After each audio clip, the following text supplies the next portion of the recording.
680 News is CFTR AM Toronto. It's 9 o'clock.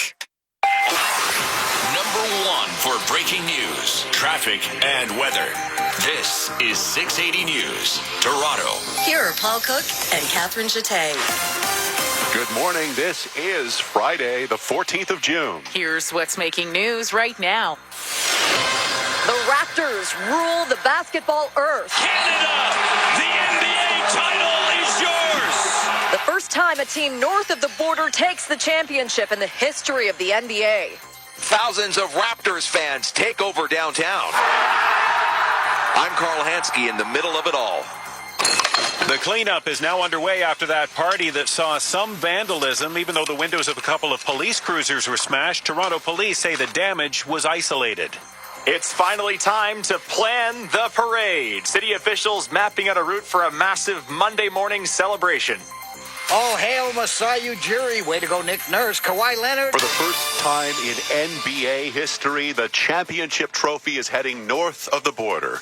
There will be no three-peat. The Raptors have dethroned the Golden State Warriors, winning a Game 6 thriller in Oakland and setting off a massive celebration here in the 6. Our Jamie Pulfer is here live with the story and reaction. Jamie. Yeah, Catherine, dramatic would be an understatement. Canada, the NBA title is yours. It is the first time the NBA championship banner will hang north of the border, and Raptors veteran Kyle Lowry can't stop smiling. This is awesome, man. Toronto, Canada, we brought it home, baby. We brought it home. Superstar Kawhi Leonard named Finals MVP. So tired right now, man. I can barely stand, but it's so hard just getting to the finals. Coach Nick Nurse with how they made this a reality. A group of guys that really stuck together, fought through some adversity, when we tried to bounce back every time we needed to. The Raptors taking this 114-110 from the dynasty team, Golden State Warriors. It is the first major sports championship for Toronto and for Canada since 1993, the year the Blue Jays won the World Series and Montreal Canadiens also won the Stanley Cup. Reporting live, Jamie Pulfer, 680 News. 680 News time, 9:04. Our coverage of the Raptors' first ever NBA championship continues with 680's Carl Hansky, who found himself in the midst of post-game celebrations as tens of thousands of revelers poured into the downtown core. Streets are so packed with people, you can't move. We're number one. We're the champs. About 24 years of struggles. We're the champs. Woo! Thousands of Raptors fans chanting, We got north! We got north! singing, We are the champions of the world! drumming, and high-fiving each other as they pass. It's amazing being out here today and seeing how happy the city is. Happy and proud. Oh, Canada, our home and native land. Out celebrating the 6 in 6. I'm Carl Hansky. 680 News time, 9:06. For the most part, Raptors revelers were on their best behavior, but not everyone. 680's Kevin Meisner joins us live from downtown, where police are investigating a few cases of vandalism. Kevin. Yeah, Paul, that street party overnight among Raptors fans leaving a mess of bottles, broken glass, and cans and fireworks cartridges all over the streets and sidewalks here. City of Toronto crews now in the process of sweeping up. Police Superintendent Mike Barsky tells me up to 10,000 people descended on this intersection here at Yonge and Dundas. He says there was some vandalism, but it was isolated. There was some property damage that was done as a result of, that small handful of people that get out of hand. That's not uncommon.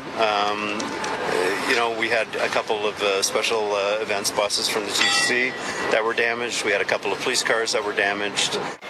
Some Raptors fans are still going, the party for them at least, although some are quite bleary-eyed. So part of it, I was looking for my phone, didn't make it through the night, so fallen soldier. But right now I'm tired, but I'm still letting it all sink in, and I think tomorrow it'll feel better because I'll understand like the gravity of the situation. It looks like some people are still celebrating. Yeah, people are still out. One fan headed to work still wearing his Raptors jersey says he's going to be late, but his boss totally understands. At Yonge Dundas Square, Kevin Meisner, 680 News. 680 News Time, 9:08. It's finally time to plan the parade. City officials have been busy mapping out a route for a massive Monday morning celebration. 680's Alex Bloomfield has a preview. This parade will likely dwarf those of the early 90s Blue Jays when crowds approached 500,000 along a much smaller route. The city even preparing for a possible crowd cracking the 7-figure mark Monday morning.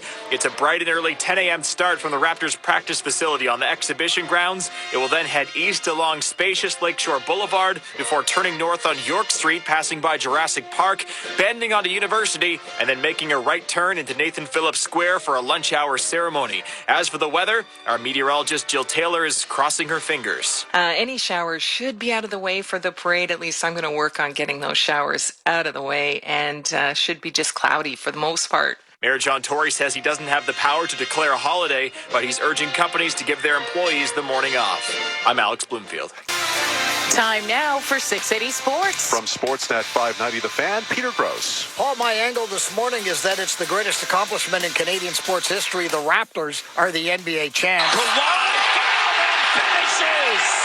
Kawhi Leonard scored 22 and became the MVP. He got all kinds of support last night. Kyle Lowry and Pascal Siakam each scored 26. Fred VanVleet off the bench was nailing threes, 5 of them in a 22-point night. Nick Nurse will be the coach of the year, and he got a little emotional thinking of his mother Marcella, who passed away last December. And Kyle Lowry was the first guy to come up to me, says, "We're going to win it all for your mom." And I was pretty taken aback by that, but golly, here we are.